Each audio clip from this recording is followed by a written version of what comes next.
ಪ್ರಕರಣ ಕೂಡ ಆಗುತ್ತೆ. ಅದರಲ್ಲಿ ಸುಮಾರು ಒಂದು 17-18 ಜನನ ಅರೆಸ್ಟ್ ಕೂಡ ಮಾಡ್ತಾರೆ. ಅದು ಕನ್ನಡ ಚಿತ್ರಕ್ಕೆ ಒಂದು ಕಪ್ಪು ಚುಕ್ಕಿ ಆಗಿದೆ. ಇವಾಗ ಎಲ್ಲೆಡೆ ಅದರ ಬಗ್ಗೆ ಚರ್ಚೆಗಳಾಗ್ತಿದೆ. ಸೊ ದರ್ಶನ್ ಅವರು ಕೂಡ ಅರೆಸ್ಟ್ ಆಗಿರ್ತಕ್ಕಂಥದ್ದು, ಅವರು ಕೂಡ ಕಾನೂನಿನ ಬಲೆಯಲ್ಲಿ ಸಿಕ್ಕೊಂಡಿರ್ತಕ್ಕಂಥದ್ದು ಏನ್ ಹೇಳ್ತಾರೆ ಸರ್? ಕಾನೂನಿನ ಬಲೆ ಸಹಜವಾಗಿ ಪ್ರತಿ ಸಂದರ್ಭಕ್ಕೂ ಸಾಧ್ಯತೆಯಿಂದ ಬಂಧಿಸ್ತಾ ಇದೆ. ವಿಚಾರ ಕಾನೂನಿನ ಬಲೆ ಅನ್ನೋದು ಅರ್ಥ ಇಲ್ಲ. ಕಾನೂನಿನ ಬಲೆ ಅನ್ನೋದು ಕಾನೂನು ಅಂತ ಹೇಳಿದ್ದೀನಿ. ಕಾನೂನಿನ ಬಲೆ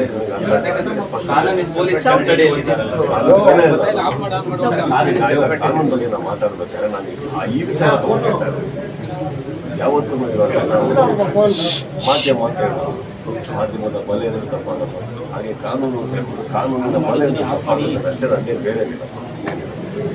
ನನಗೆ ಗೊತ್ತಿರೋದು ಇಷ್ಟೇ, ನೀವೇನು ತೋರಿಸ್ತಾ ಇದೀವೋ ನಮಗೆ, ನಾವು ಅದರಿಂದಲೇ ನಾವು ನೋಡ್ತಾ ಇದ್ದೀವಿ, ತಿಳ್ಕೊತಾ ಇದ್ದೀವಿ, ವಿಚಾರಗಳನ್ನ ತಿಳ್ಕೊತಾ ಇದ್ದೀವಿ. ಇದರಲ್ಲಿ ಅರ್ಥ ಆಗ್ತಾ ಇರೋದು ಒಂದೇನಂತಂದ್ರೆ, ಮಾಧ್ಯಮ ಆಗಲಿ ಪೊಲೀಸ್ ಸಿಬ್ಬಂದಿಗಳಾಗಲಿ ಬಹಳ ಬಹಳ ಒಂದು ನಿಮ್ಮ ಪ್ರಯತ್ನಗಳನ್ನು ಹಾಗೆ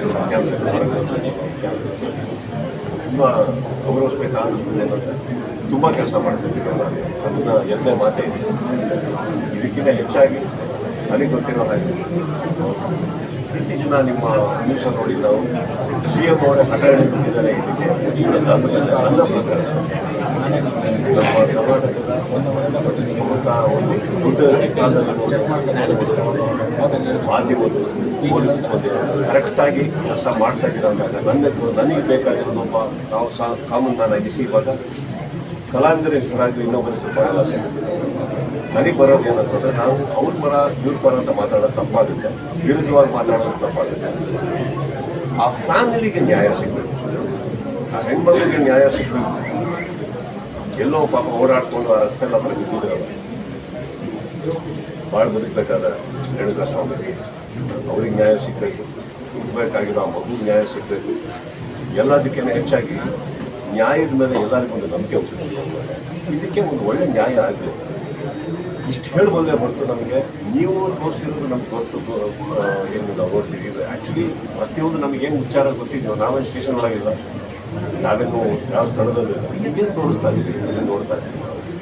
ಭಾಳ ಸ್ಪಷ್ಟತೆ ಹೇಳ್ತಾ ಇದ್ದೀವಿ. Of course everybody's heart goes out to that family and not only that family.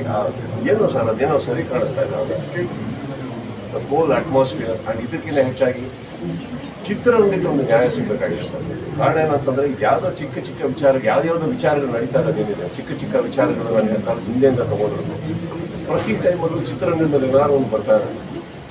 ಜನ ಬರಲಿಲ್ಲ ಅಂದರೆ ಚಿತ್ರರಂಗ, ಸಿನಿಮಾ ಚೆನ್ನಾಗಿಲ್ಲ ಚಿತ್ರರಂಗ, ಅದಕ್ಕೆ ಎಲ್ಲಾದ್ರೂ ಇವಾಗ ನಡೀತಾ ಇರೋ ಸಿಚುವೇಶನ್ ನೋಡೋಕೆ ಹೋಗ್ತಾರೆ. ಐ ಥಿಂಕ್ ಚಿತ್ರರಂಗಕ್ಕೆ ಒಂದು ಕ್ಲೀನ್ ಚಿಟ್ ಬೇಕಾಗಿದೆ. ಕಲಾವಿದರು ಪ್ರತಿಯೊಬ್ಬರು ಇಲ್ಲಿ ತುಂಬ ಜನ ಇದ್ದಾರೆ. ಚಿತ್ರರಂಗ ಅಂದರೆ ಒಬ್ಬರಿಬ್ಬರಿಂದ ಅಲ್ಲ. ಏನಾಗಿದೆ, ಎಲ್ಲದಕ್ಕೂ ಒಂದು ತೀರ್ಮಾನ ಸಿಕ್ಕಿ ಕರೆಕ್ಟಾಗಿರೋ ಯಾರು ಆರೋಪಿಗಳು ಅಂತ ಅಂದ್ಕೊಂಡಾರೋ, ಕರೆಕ್ಟಾಗಿ ಯಾವ ತೀರ್ಮಾನ ಮಾಡ್ತಾರೋ ಅದೆಲ್ಲ ಸೇರಿ ಒಂದು ನ್ಯಾಯ ಸಿಕ್ಕಿದಾಗ ಎಲ್ಲದಕ್ಕಿಂತ ಹೆಚ್ಚಾಗಿ ಚಿತ್ರರಂಗಗಳು ಅಷ್ಟೇ ಖುಷಿ ಪಡ್ತಾರೆ ಸರ್. ಯಾಕಂದ್ರೆ ಆ ಫ್ಯಾಮಿಲಿಗಾಗಿ ಎಲ್ಲರಿಗೂ ಒಂದು ನ್ಯಾಯ ಸಿಗ್ತದೆ.